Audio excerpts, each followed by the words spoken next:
Welcome, welcome. We'll get started in another few minutes. If you want to go ahead inside of the chat, just put in where you are watching from and what kind of are you excited to see in the session today.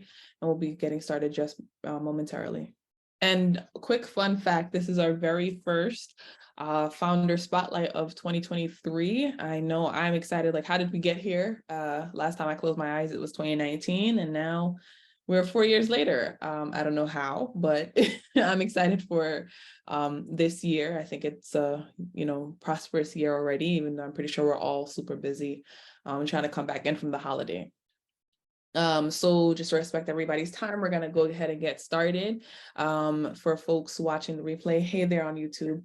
But welcome to the first Founder Spotlight of 2023 for the New York Tech Alliance.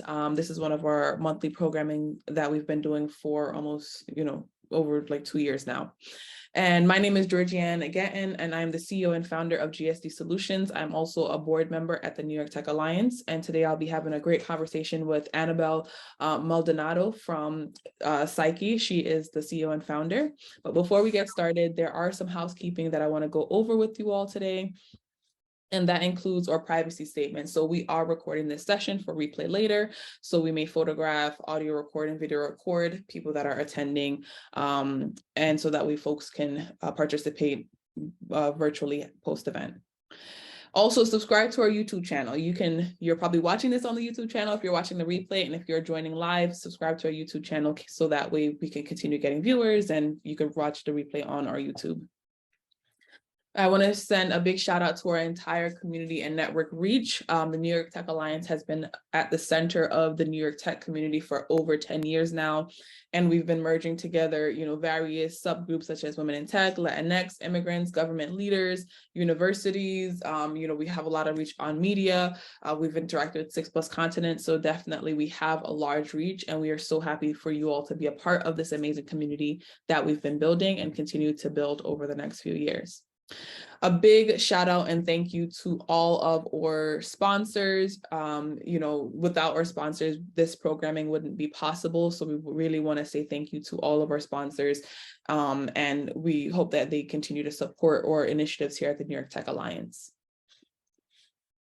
Up next is going to be our February Founder Spotlight, where I am back, and this time I'll be having our guest, Cheryl Potts.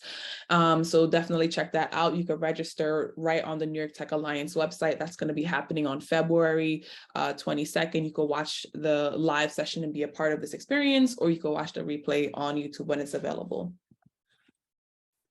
Another upcoming event that we have is our Paul Ellis Law Group event. This is going to be a VC update session. It's happening on February 23rd, 100% virtual on Zoom. And then the next event after that is we are back in person for our New York Tech meetup. That's going to be happening on Monday, March 13th at Northwestern Mutual. That's here in New York City. So definitely head on over to our website to register for these events. Now, I'd love to ask you all to support the New York Tech Alliance. We have sponsors, partners, and individuals just like you that do different things, such as make a donation when they RSVP for one of our virtual events. All of our virtual events are free, so if you make a donation, it helps us keep this programming going. Become an individual sponsor or a corporate member of the New York Tech Alliance, or just simply make a small donation, which you can do on our website. And the link is below, nytech.org/support_NYTA. And now, without further ado, I'm going to go ahead and jump into this amazing conversation with Anabel. So I'm going to go ahead and stop sharing my screen. And Anabel and I will start having this conversation. So Anabel, can you give us a little bit of an introduction and a background on yourself and how you became the founder and CEO of Psyche? Great, thank you so much for having me, Georgie. Hi, everyone. Thanks for being here. I'm Anabel, the founder and CEO of Psyche, which is enterprise software for retail that uses psychology and machine learning to essentially personalize the entire storefront for each user. So how did I get here? I'm from Toronto originally, and I studied neuropsychology to start. I was always very motivated by understanding human behavior, why we are the way we are, why do we like what we like, can we rewire, and just really started to focus on two things: the personality aspect in regards to the Big Five model, which is essentially the most scientific model when it comes to, and most predictive when it comes to looking at human personality traits and the basic blocks of who we are, and also the biological basis of that. So how do certain brain patterns elicit these characteristics in humans? And then in a weird sort of chain of events, I ended up in London on a gap year and ended up staying and then working in luxury e-commerce with a lot of the essentially original team of Net-a-Porter. So, before Net-a-Porter became what it was, and back in 2000 when it started, actually people didn't buy clothes online at all, right? So they really pioneered the e-commerce industry.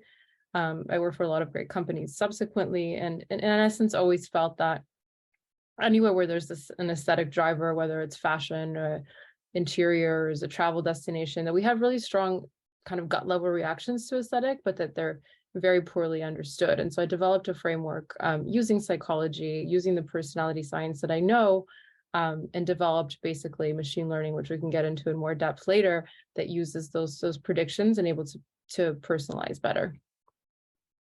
Awesome. So that is very interesting. And I want to talk about, the first part of that, right? Where you mentioned that this platform will create a unique storefront for each individual user.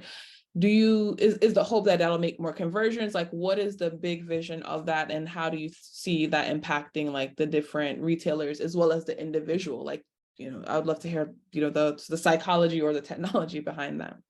Yeah, absolutely. So yeah, we're basically increasing conversions by surfacing the right product and putting it in front of the right consumer. So if you think about a retailer's problem, a lot of the large department stores, so for example, one that I have in mind, in their dresses category has 18,000 dresses. That's 400 pages of product, right? If you divide it up. And we know that the average consumer only looks at 2.5 pages. And the merchandising of that, the order in which they appear, is completely static. So as a rule, most people don't see most of the right products. It's basically the customer is burdened with, filtering by price, by color, by brand, and trying to find what they like. And if you think about the fact that, YouTube and Netflix and Spotify, anywhere, those are all just basically huge recommendation engines that are currently sending a ranked order, based on your interactions and history. And essentially what our software does is provide that kind of machine learning stack for retail so that we're ranking all the time for retailers that have this huge inherent discovery problem. And for the consumer, I mean, it's easier, it's funner, and you see things. I always use the term in alignment with who you are. And this company really started with that kind of thought. Like, so for example, I was always someone who, working in fashion, you always heard the message, florals for spring, or leopard is gone, or leopard is back. And I hate florals. I don't like prints. I wear like black, white, neutrals. And I always thought, why, right? It always starts with this curiosity. Like, no matter the marketing I hear, this is the aesthetic I'm drawn to. And that's because of something deep inside me. And when I find something that I really like, or the interiors analogy, if you walk into like a hotel suite or an interior space that feels very you feel great, right? And I think for the consumer, we're helping them find things in alignment with who they are easier. Yeah. And then I was just about to ask, what made you create it? But now that you've discussed that a little bit, what was that triggering point? Was there a specific incident or experience that said, I have to focus on this, the psychology, the data end of, the technology end of fashion versus, the other side of fashion? Yeah, it was definitely sort of like it started building like a tower. In essence, I always felt initially that, okay, I want to speak to fashion and aesthetics in a deeper way. Like, why do we travel to certain destinations? Why anything? And the psychology part really came from the personality part really came from the fact that I observations with friends. So I have a lot of friends who kind of worked in the industry, lived in sort of Paris and New York, and we all wore black, and they wore a lot of black, and Rick Owens and like and Mulemeester, just really like tough stuff. And I noticed that not only were they dressing similarly, but we were also having the same personal life conversations. It's always like a really anxious, overthinking something, like this person sent a text like 3 hours ago, or like some Instagram story fiasco. And I'm like, it's the classic neurotic personality type, right? And I'm like, there's something here. And it's interesting because if you actually look at color psychology, which has been around forever, they always say, Mhm. okay, well, black is definitely it creates a barrier, right? An emotional protection, which is why we wear it during funerals and clergy wear it. So clergy wears it. So you kind of understand that, yeah, like it has this quality and people are attracted to that quality because of who they are. And on the other hand, I had a lot of friends who were a lot more analytical, work more in like consulting and finance or in medical professions, and they had a lot more like of an easygoing personality, and they definitely preferred like just easier looking aesthetics, right? Like or Ralph Lauren, just like uncomplicated things. And I just that those observations were first what led me to create the research around the framework. Mhm. It's also it is a machine learning problem in the sense that it's not really about one trait, right? It's not just, oh, I'm high in extroversion and I like bright colors. It's more about the composite. And so because you can have so many different combinations and there's a multitude of products, that's when I realized it's really a machine learning problem. And when the tech piece came in, realized that, the best sort of application would be to create a recommendation engine where this is an added layer, an added signal. Got it. Thank you so much. And so I was just about to switch, let's switch into the topic of the technology part. So before you started building Psyche, right? Neuropsychology background, e-commerce background, retail, fashion background. How did you build the technology? Did you have to hire outsource? Did you learn to code and start, working with it? Did you play around? So I'd love to hear that journey of how you got into the tech side. Absolutely. So I think very early I had this preliminary conversation with this data scientist who kind of helped me understand. Because I think intuitively I wanted to create that, like distill the intelligence that someone who really understands product has, and then, have it at scale. And we started talking about recommendation engines and the value in them.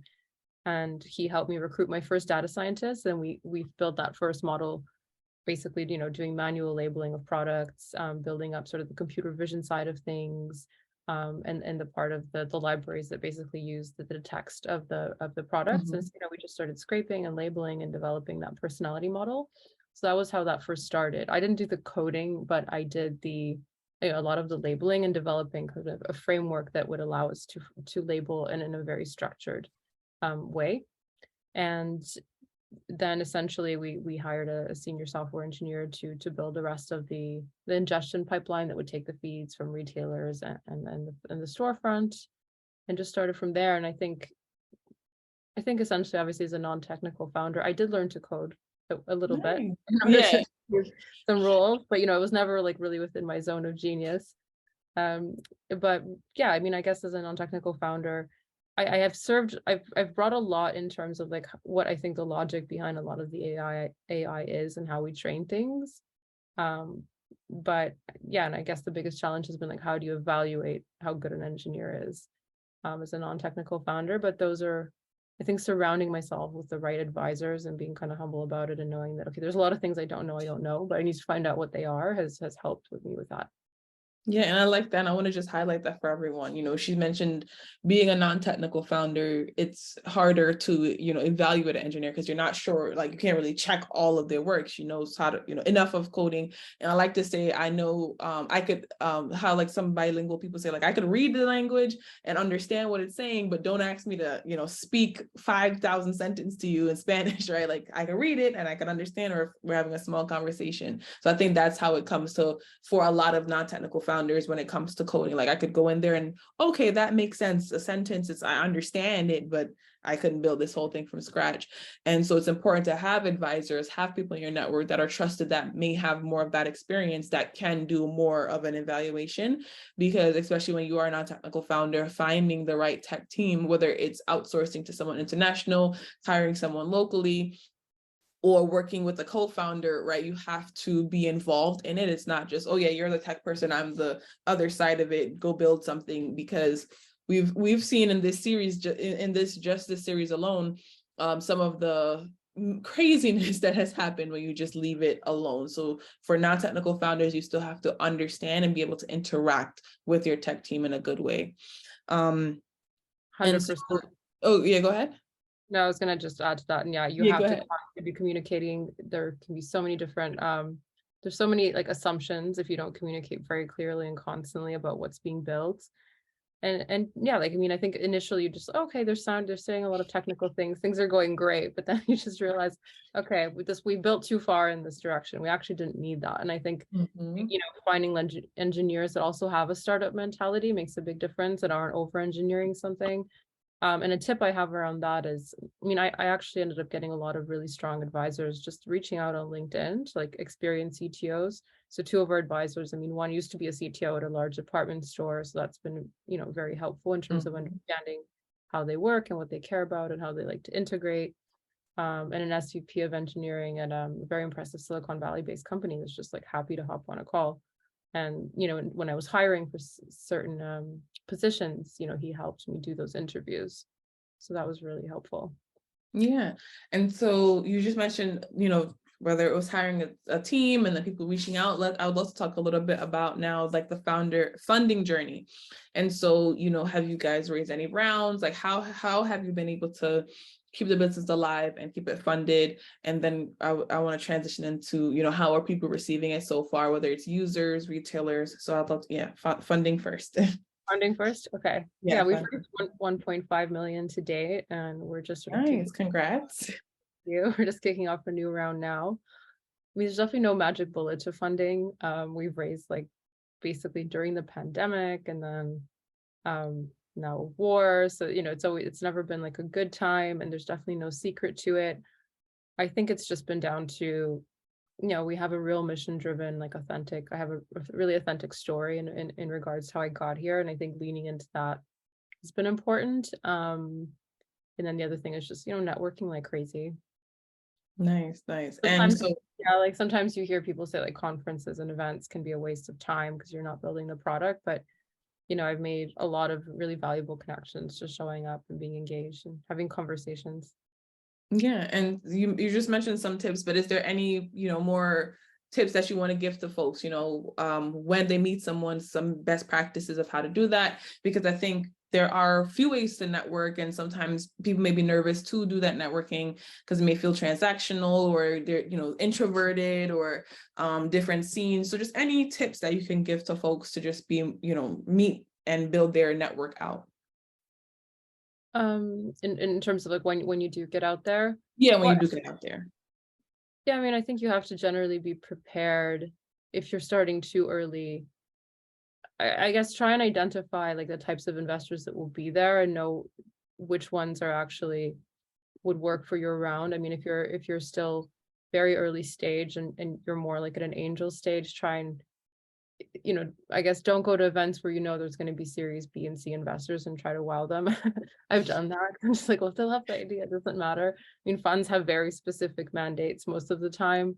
So make sure that, making sure that you're targeting the right pool, right? Angels interested in this space or series A investors interested in X space. And, it's hard to know completely, but there generally does tend to be, by doing your research on LinkedIn to making sure you're finding the right pool. And then being introverted, I mean, yeah, it's a tough one, but I think you just have to get out there and be like, hi, making small talk and getting to the point. But when you're just, if you're passionate about your business, you end up overcoming those things, I think.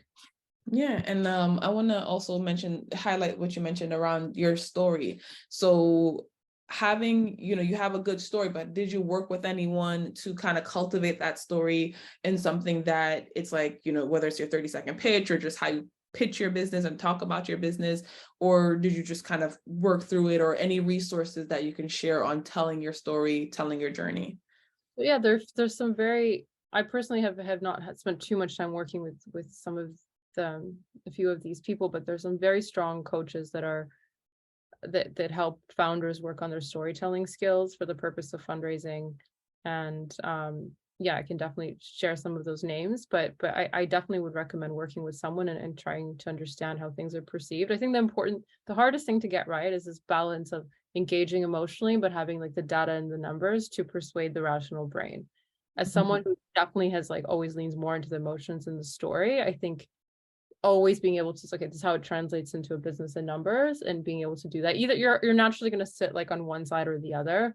So I think Yeah. having someone who helps you kind of bridge the gaps is probably the most important thing. And then I think also recognizing that there will be two types of investors and stakeholders, ones that do buy into the story and the emotional and the core concept, versus that are looking for, mostly just looking at the numbers. So knowing who you're speaking to and how much to pour on each side is also important. Yeah, thank you. And so now I want to transition into how does the technology work, right? Like by starting with who has been interacting with it so far. We were chatting earlier, you mentioned that you guys had some beta testers. So if you could share a little bit about that, whatever can be made public, what was that experience like so far with the product? How are people receiving it? Great. So yeah, we decided to do a B2C pilot before kind of our foray into B2B. And so we did a aggregator, which essentially pulled products, with partnerships from top retailers, including Saks, Farfetch, and Net-a-Porter. We had 3 million products live, and we saw it as a good opportunity to test some things out and also to train a proprietary data set. So we actually had around 80,000 consumers do a personality test, the official BFI2. So that was really interesting in the sense that, we had explicit data around psychographic scores and a wealth of interaction data, because on our pilot platform, you could actually like a product, dislike a product, buy it, save it. And so we had a lot of data from that. We sold something like 450,000 USD in just 6 months for an unknown site, which was really, really exciting. Nice. The fact that, I think consumers were very excited to do the test. This was just off of Instagram story ads being, find out your style, sense of self. Why do you like what you wear? I think it was nice to have that, even though like the test is not part of the B2B solution at present. It was interesting to see how eager everyone was to have that kind of understanding. We saw a 5 times revenue increase when we A/B tested a personalized versus a non-personalized feed, and really promising metrics off the back of that. And now we're essentially ready to start integrating with retailers. Nice. And that's some really good conversions, right? 80,000 testers, over 400,000 in like sales that transpired. So now with like this integrating with the retailers, how will the platform be built out? Whatever you can share publicly around, will it be something that hovers over a site, or will it bring people into a place where all the different sites are loaded up? So I would love to see, hear a little bit about what that next phase of the product, or, the end goal of the product you envision to look like, how you envision it to look. It's essentially enterprise software that plugs in, some parts plug into the back end, some plug into the front end. But it's completely invisible plumbing in terms of our go-to-market product. So you wouldn't know. You would just, for example, go on Nordstrom and you would just shop normally, but you would see much more relevant things instead of being burdened with having to filter. So there's essentially a JavaScript library on the front end, though, that does look at basically live session data, even for guest users, and personalizes accordingly, like every 10 seconds. So essentially, we try to understand the compounding understanding of that user over time and what they like, but also what's important in that session. Sometimes you might be in discovery mode. Sometimes you're trying to find like particular size of Air Force Ones, and it understands very quickly what's going on in that particular session. So yeah, and I mean, apart from obviously the personality model, we've built up other models, 2 deep learning models, graph capus, so a lot of basically a heavy duty machine learning stack that works in conjunction. Models that work in conjunction with each other in order to create the greatest conversion, but also to balance and long-term value as well. Because sometimes I think some recommenders can be very heavy-handed. Like you've clicked on one red t-shirt and all of a sudden, you have a lot of red t-shirts, whereas which is because it's optimized for click rate. Whereas, we try to still instill surprise and delight and a bit of randomness balance with optimization, so that we from one click perhaps we believe there's some intent, maybe from 2 or 3 there's more, but if you're in discovery mode we can get a much richer understanding of the aesthetics. Nice. And how do you envision this kind of fitting in with like the current fashion trends? I'm not super into fashion, clearly you have way more experience than me, but I have been seeing a lot more boutique, like people are targeting a lot more like boutique or individual or small shops. And whereas like right now you're building this engine specific, targeting more so like the big retailers, enterprise SaaS. And so how do you envision that working? Or, you know, the beta test was a B2C model. Do you plan on doing more of that? Just if there's anything on the pipeline on that, because I think I know, for example, as a shopper, I hate shopping. I hate it so badly. And it's because of that. I'm just like, too many options. You know, if I go in person in the store, I have like a 3-store maximum. After that, take me away, bring me home. And, you know, everything from colors to sizes to payment options, all of the things just overwhelm me.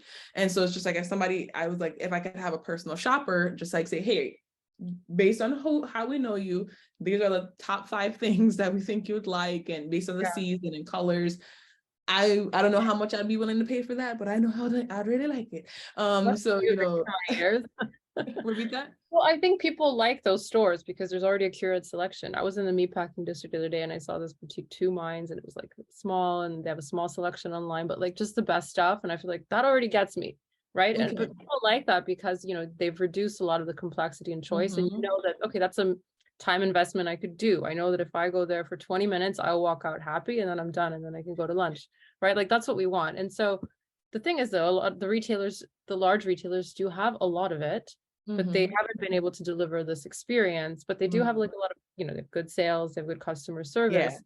So essentially, if you actually felt that you went on what's new in a large department store, but you like the first 2 pages as much as you like the selection in a boutique that you like, then you kind of have the best of both worlds. And that's essentially where you see, because they have the stock, right? If you look at like Nordstrom or Saks, they have the stock for almost every woman. It just doesn't display that way. And that's essentially exactly what we're trying to do. And, you know, we have plans to actually unite the offline as well. So in terms of like how we could actually create those pre-selections for you by the time you get to the store, through the psychographic data and the ID that we can assign. I mean, that's further in the roadmap, but it's definitely not something we're ignoring because I've had that experience as well. 2 floors of women's wear, I'm not going to walk through. Absolutely, especially like if you know, here in New York City, like the Macy's on 34th Street, that's a whole like 2-day experience within itself, right? So you know, I'm super excited about that and what you're building. And so now, you know, I'd love to ask a question that I like to ask around if you could share something that has been unexpected on this journey, whether it went really, really well or whether it just was I never even thought this could be something that I could experience as a founder, as a person in tech, as, you know, trying to start this business. So if you have a story that you'd like to share about, you know, the craziness of being a founder. Oh gosh, I mean, there's been so many, but I think being at some of the, I mean, I came from the consumer world and wanted to, you know, definitely didn't imagine speaking to like Fortune 500 companies and being sort of like, you know, as the saying goes, at the table in that sense. Or, you know, if you rewind 10 years ago, being a technical founder at all. So there's just been so many pinch me moments. It's sort of the caliber of people and investors that we have on board. It's definitely all been very surreal. And I think it's just, you know, it was not something I ever planned for or even like imagined in my wildest dreams, but it just came from, I think, following your curiosity and just doing the next logical thing. And then just, you know, the right path just opens up. Yeah, absolutely. And folks that are watching in the live session, if you want to go ahead and start putting some questions into the chat that you have for Anabel, I'll ask them in a couple of moments. I have a few more questions for her, and then I'll start asking some of the audience questions. So if you could go ahead and do that now. And so Anabel, so you've been building this, you know, what's next for Psyche? What's next for you? Is, you know, what's on the roadmap essentially? Yeah, so we're essentially going live with a number of retailers this year. And so, you know, getting the best metrics we can, and proving that we have the most sophisticated, robust, basically solution for retail. Personalization 2.0, as I like to call it, like going beyond just, you know, where we currently are with personalization and carousels and visually similar items to really what you just said, really, like I like to say, we're creating the brain of a super stylist that instantly gets everyone, and having that at scale. So proving that out. So it's really a key year for us. And hiring more engineers, of course. We really want to grow the team, develop further models. We're launching with fashion, beauty, and interiors, but we also want to look at not this year, but definitely in the roadmap is looking at travel and potentially, more cross vertical inferences. So, you book a boutique hotel, which coffee table are we showing you at Pottery Barn? That kind of inference, which is going to take obviously more data, but that's definitely something that excites us. And as I mentioned, uniting the offline and online and the solution that we're looking at for that. Awesome. And then you mentioned earlier, and this it was more of a fun question popped up into my head. You mentioned earlier around platforms like Netflix, for example, is building out you come in, you have a custom experience. Recently, I don't know if you're familiar, Netflix launched a series, Kaleidoscope, where it's just the order of the series is based on each individual user. When you mentioned how Psyche works, I kind of thought of that experience where it's the same, at the end of the day, it's still the same show. And it just pushes it out, based on what it's learned about you, it pushes it out and suggests to you okay, watch it in this order. And it's all the episodes are colors. And then just different tools that are using AI intelligence, whether it's ChatGPT or everyone was hooked on Lensa. So, what are some of the visions that you have for the future of just AI in general? I think for me, it's really the core thing is just to be able to, I guess, personalize everything so that you almost have this, put it back in the hands of the consumer eventually. So they're able to personalize everything, or that you have this, provides better experiences. And, it can trickle down to metaverse experiences. It can trickle down to in real life experiences. It can affect gifting, right? You're just able to share your code or share your ID. It contains this sort of it basically says, this is who I am. Make this great. Imagine just you're going on a special trip with your significant other, and, you come and now it's a static, it's kind of like a blanket experience, right? These are our welcome drinks. You walk in, there might be music playing, but when you arrive, they'll know exactly what you like to drink, and they know exactly what kind of music you want to hear when you walk in the room, because they know this is who you are. I think there's just going to be this is in essence a language to be able to personalize every experience. Yeah, thank you. And so before we go to the audience questions, I'd love to ask, do you have any offers or acts of the community that you'd like to share? Sure. I mean, I think we're just basically want to learn as much about our client as possible. So anyone that has, a brand or a retailer or anything actually that they think, okay, this, we want to think about how we personalize this in the future. Any conversations, would love to make connections. Thank you. And I got a direct message question. So this question here from the audience is, have there been times where building the business was so challenging that you wanted to give up? If so, how did you overcome that moment or moments? What was the challenge or issue if you wanted to share it with us as well? Absolutely. I think usually we have tons of those moments. Founders, I think anyone who says so otherwise is lying. But I think it's usually when things just pile up, right? You have okay, one big problem or fire, then another big problem or fire, but you have enough large ones and enough medium ones and a few small ones, and then that's just a moment where you're just, I can't. Burn it all down, just take it. Make it stop. Yeah, and I think funding obviously is a big one when you're worried about finances, which is often the case in startup. That's usually the thing it's very distressing. And then you have a people issue and a bad reaction from a market standpoint, and those kinds of things start colliding. I think often one thing is you're also as a founder very tired and very overwhelmed, and I think it's recognizing that your nervous system is just completely overloaded, and it's these things are usually at night, right? When you're tired that you have these thoughts. So it's just the basics of self-care. I think there's so much advice around this already going around, and it's such a cliche to say it, but if you don't take care of yourself, your mental health, I think as a founder, will go, and you'll have those thoughts more often. Your natural resilience will wear down. So it's just get your sleep. I'm terrible at this, but get your sleep, eat well, go for walks, just get sun in your eyes, and all those problems will just seem like half their size. Yes, 100% agree. As a founder, right? Resting can do so much good for you. And then another thing that I also noticed too was just learning your cycle. I think it's important to, are you a morning person? Are you a night person? And there are so many different ways that we can work. So just really talking about personalization, right? Everyone's work looks different with how do they communicate, what time do they work, who do they like to work with. And so it's important to really respect that about yourself. I have another question here. Thinking of the stores, who would be the ideal client for this? What is needed at a minimum to implement it on the retail side? I think basically the key thing is when it comes to the ideal retailer is where there's an inherent discovery problem, right? So a mono brand, like a single brand where there's just 2 pages of product in the biggest category, isn't going to be the right one, because us re-ranking that is not going to create a huge uplift, right? Because there's not so much of a burden with 2 pages for the customer to find what they want. If it's like a very specific shoe brand and they've got 2 pages, you're going to find what you're looking for, even if the perfect one isn't at the top. And there's probably much more lightweight solutions to optimize and personalize sites like that. So we tend to kind of just go into the biggest category and say, okay, there's like 8 or 10 pages here at minimum. And, it's like a little bit burdensome to find the right thing and scroll through this. So that's usually the right retailer. Often it is a multi-brand retailer. There are obviously situations where it is a single brand that has enough variance, but normally it's mono brand.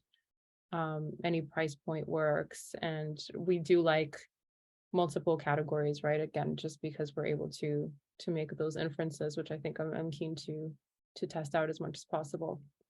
What is on their end? I mean, we do all the heavy lifting, right? So most of the retailers that we're integrating with are on like Salesforce Commerce Cloud, Magento Commerce, or they're self-hosted.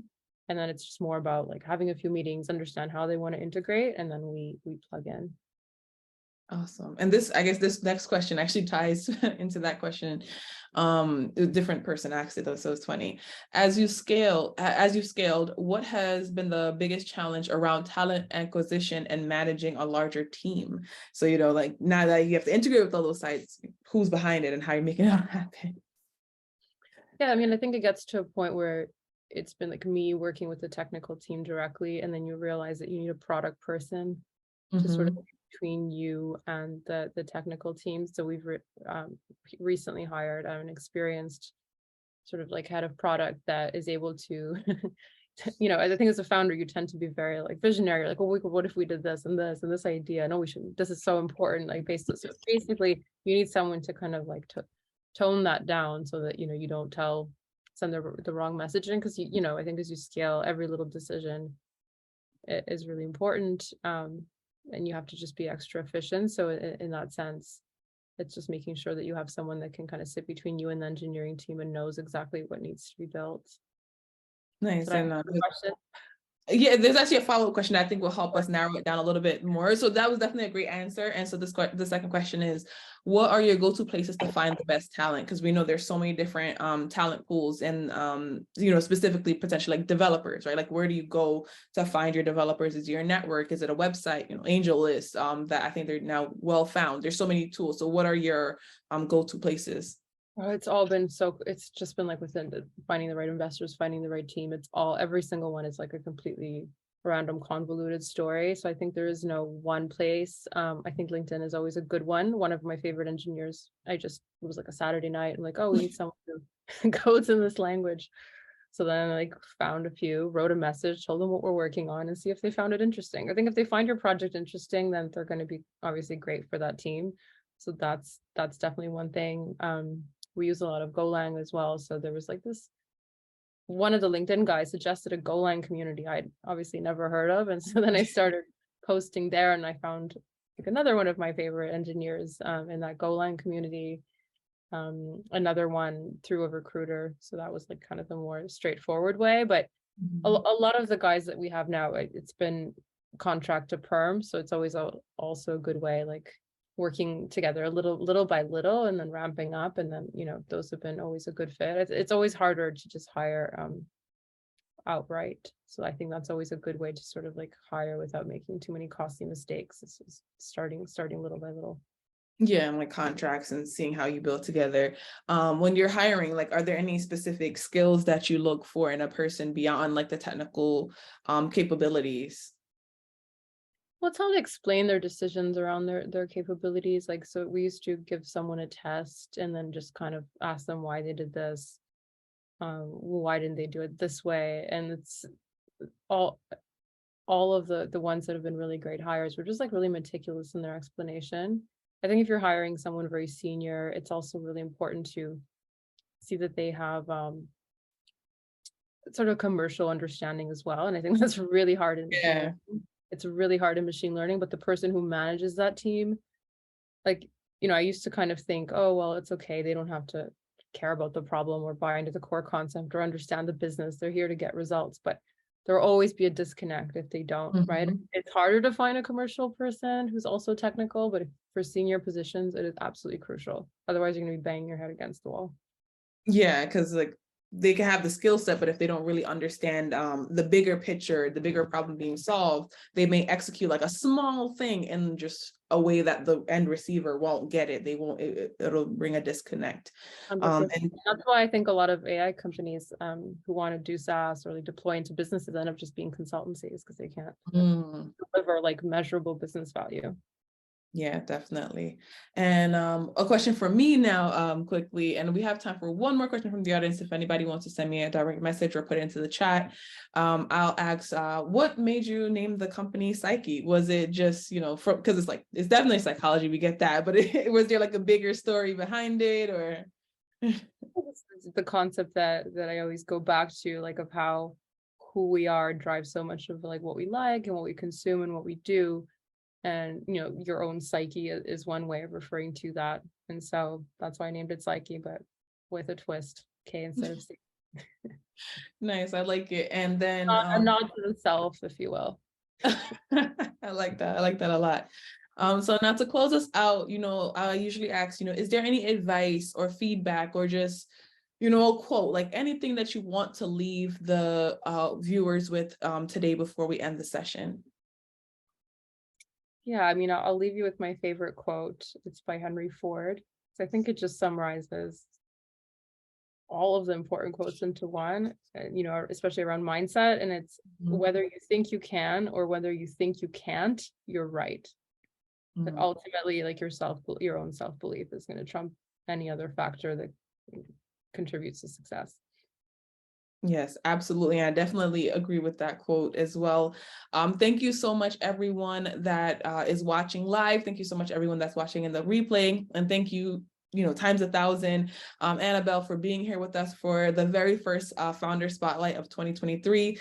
Thank you for Doug, Liberty from the New York Tech Alliance, as well as the GSD Solutions team. And so folks, thank you for being here. And we look forward to having you join us again for next month's Founder Spotlight, which you can register for on the New York Tech Alliance website. That's nytech.org, as well as we have the Paul Ellis session coming up, as well as the March in-person event that we're going to be doing at Northwestern Mutual. Alrighty, everyone. Thank you so much. And we'll talk to you all soon.